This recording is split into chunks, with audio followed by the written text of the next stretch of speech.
animals that survived the Australian fires, almost 2,000 homes destroyed in Australian fires, Blackwood defibrillator vandalised again, Stormzy visits BBC Breakfast in his slippers.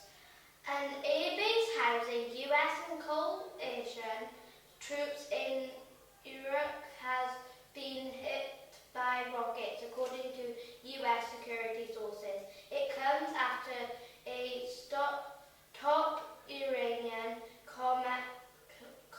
commander were killed in a drone strike in Baghdad on Friday on the orders of US President Donald Trump. Iran threatened self-revenge for Soleimani's death. The White House is aware of reports of an attack, and President Trump is monitoring the solution. He has since tweeted, "All is well. We'll keep update on this breaking story as it develops." Boris Johnson's Brexit deal is returning to the Commons as the government resumes its efforts to leave the EU by the end of the month. MPs begin 3 days of detailed debate on the withdrawal agreement bill, with the House potentially sitting late into the night. The legislation passed its second reading in a vote just before Christmas. Opposition parties have been put forward a number of amendments to the bill, but they look unlikely to succeed given the size of the Prime Minister's Commons majority. If all goes to plan for the government, the legislation will complete its remaining stages in the Commons by the end of business on Thursday. The bill will then go to the Lords next week, with ministers confident of getting it through Parliament in enough time to allow the European Parliament to ratify the deal in time for Brexit Day on 31st of January.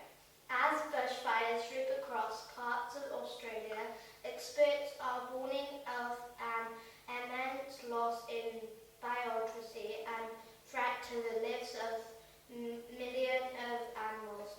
One estimate is that in the state of New South Wales alone, nearly 500 million animals have been affected by the fires. Almost 2,000 houses have been destroyed in Australia's months-long bushfire crisis, officials say. As crews prepare frantically for worsening conditions, temperatures are likely to soar again on Friday, prompting fears that two fires could form a new mega blaze. At least 25 people and millions of animals have died since September.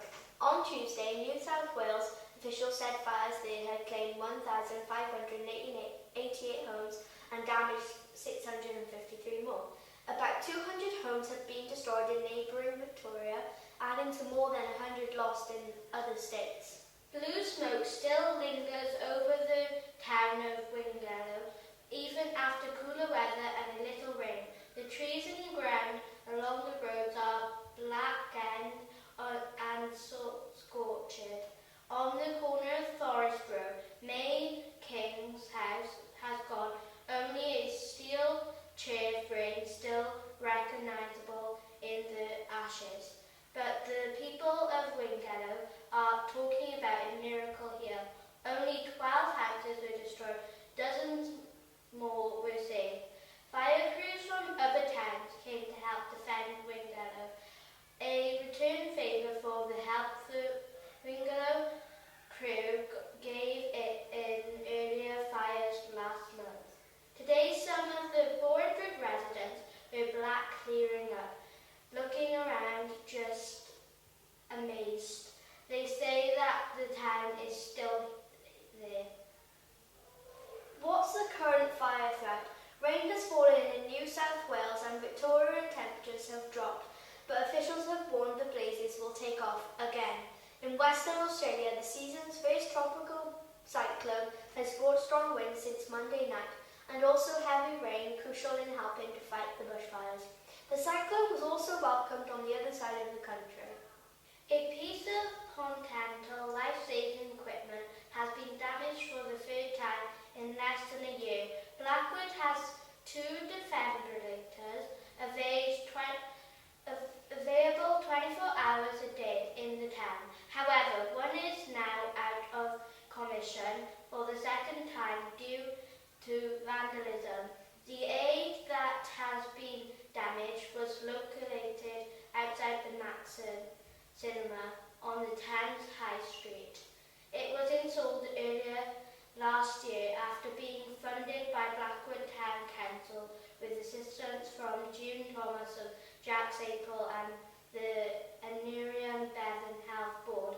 Maxim Cinema paid for the mounting of the case on their property and electricity and to keep the case of the optimum temperature.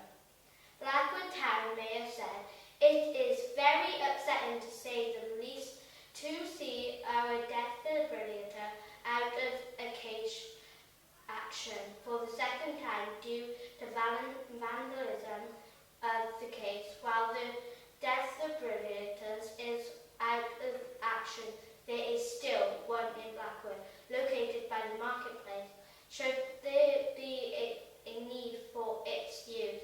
A spokesman for Gwent Police said, "We received a report of criminal damage in High Street, Blackwood, after the defibrillator near to the Wilko store was vandalised." He may have played Glastonbury wearing a stab-proof vest, but Stormzy opted for a more comfortable outfit when he appeared on BBC Breakfast on Tuesday.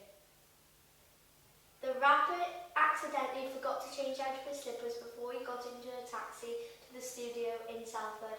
"I forgot, I'm an idiot," he told hosts Dan Walker and Louise Finchin. Twitter users loved the slip-up with one observing that Stormzy had proved what every middle-aged white man has known for years: slippers are cool. And that was the latest news for Wednesday, the 8th of January 2020. Remember to follow us on Twitter at Abercarn Studios